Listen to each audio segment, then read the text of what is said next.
জাতীয়তাবাদী আদর্শে বিশ্বাসী এক সৈনিক, যার জীবন শুরু হয়েছিল মধুপুরের এক সাধারণ গ্রামে।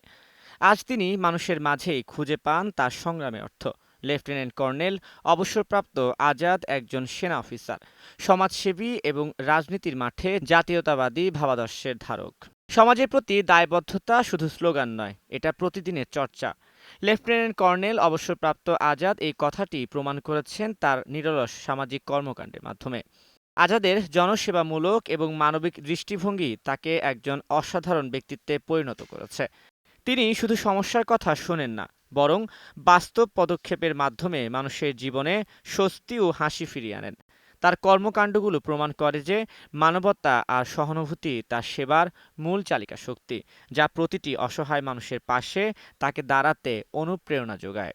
লেফটেন্যান্ট কর্নেল অবসরপ্রাপ্ত আজাদ এক স্বপ্নদ্রষ্টা, এক কর্মবীর, এক মানবতাবাদী নেতা, যার জীবন উৎসর্গীকৃত দেশের কল্যাণে, মানুষের সেবায়। তিনি হতে পারেন সেই মুখ যার নেতৃত্বে বাংলাদেশের মানুষ দেখতে পাবে এক নতুন দিনের আলো।